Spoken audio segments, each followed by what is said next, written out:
Happy Friday and welcome to the Chris Salcedo Show on Newsmax. From sky-high prices of everything to the Democrats' lawlessness and destruction at our border and in our streets, to open warfare on people of faith and the celebration of depravity and perversion.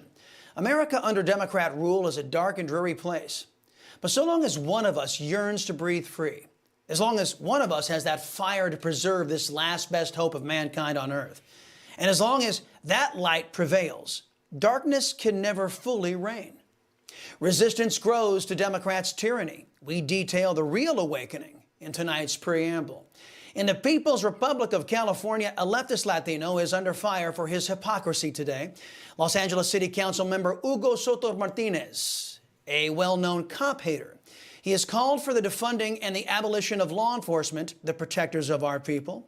In a stunning lack of awareness and shame, a staffer for the Socialist Democrat called the LAPD asking for extra patrols throughout the night because the councilman's white Lexus had broken down, and the councilman didn't want any of those Democrat criminals to steal or damage his pride and joy. Now, instead of hanging their head in shame, the councilman and his team once again targeting the cops because someone leaked the information that revealed how much of a hypocrite this councilman is.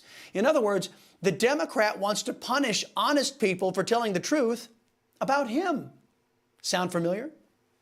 In the same vein of the culture war, MSNBS star and racist Joyless Reed proclaimed on her show that the left has won the culture war.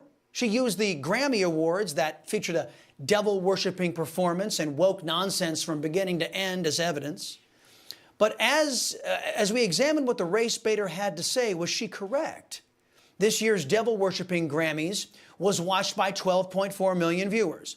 And the CBS Corporation tweeted that they were ready to worship at that altar. But did America back CBS's devotion? For perspective, consider that in 2020, the Grammys drew 18.7 million viewers. At that time, that was viewed as a ratings disaster. That disaster was 50% better than this last Sunday's devil-worshipping Grammys. For further context, back in 2017, 26 million tuned in. In 2012, 40 million tuned in. So in truth, Americans are looking at MSNBS, CBS, and Joyless Reed's godless left-wing bat-guano crazy values, and America is tuning them out and turning them off. Tell me, Joyless Reed, are you winning if nobody can stand listening to you? Speaking of someone Americans can't stand, Joe Biden. Mr. Biden, in poll after poll, is widely unpopular. Perhaps it's because of his China-first policies. Joe Biden, after refusing to stop China's spy balloon and allowing it to complete its mission, said that China's violation of our territorial boundaries was not a major breach of our national security. Joe Biden and his team have not outlined any punishment for Communist China for putting every man, woman, and child in our nation at risk with a spy mission which a pro-American government would never have allowed. And speaking of our anti-American government, after shooting down said China spy balloon after it completed its mission, Lloyd Austin, like General White Rage Milley before him, jumped onto the phone to kiss Communist China's rear end and beg for forgiveness for giving the American people the illusion that Team Biden was defending America. But guess what? There's such a level of disrespect for Biden's regime and their weakness that Communist China wouldn't even answer the telephone. I suppose that's one thing the American majority has in common with China and the bulk of the world's governments. We don't respect Joe Biden's regime or their lack of leadership either. While I'm on China, Joe Biden is doing his best to comply with the goals Communist China has for we here in the United States.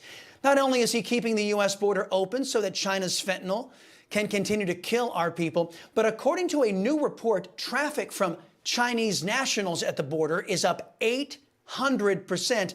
These potential advanced CCP scouts are being welcomed in with open arms by America Last Biden regime, one that cares little for national security and the lives of our people. And on that score, when your FBI isn't using your tax dollars to use social media to steal your constitutional rights, internal memos reveal that the FBI is doing its best to label traditional Judeo-Christian values as, quote, radical. The memo targets Catholics, who live their faith, warning against, quote, radical traditionalist Catholic ideology, end quote. As a practicing Catholic, and not a fake Catholic like Joe Biden, Nancy Pelosi, and John Kerry, I can attest that this memo is chilling. And another reason why the FBI needs to be ripped down and rebuilt to restore protections for Americans and our rights. And that leads me to the pushback. Two of my favorite guys out there, our very own Eric Bolling, and the great one, Mark Levin, sitting down to discuss AT&T's DirecTV and their FBI-like attack on free speech. Listen. This is a very important story. And the reason I'm bringing this up to you right now is because my next guest is Eric Bolling. And there's been an effort, and it's been successful, to deplatform Newsmax from one of the satellite networks. From one of the satellite networks. Obviously, I'm not on Newsmax, I'm on Fox. But I believe in competition. I believe in conservative voices having a shot. And Newsmax and ONA and Fox, I mean, 3 platforms compared to 1,000 platforms that the left have. And they want to put us all out of business. And they make a run every so often at conservative talk radio, too. They do. By the way, that makes 2 Fox hosts, 2 standing up for American values, both Sean Hannity and the great one, conservative talk show host, just like your liberty-loving Latino here, standing up for American free speech and the competition of ideas. And that's why I think that we're going to win. It's because all they offer on the left is threats, coercion, betrayal, and a loss of your rights. And what we offer on the conservative right is light, transparency, honesty, and yes, freedom. Don't feel alone out there, my friends.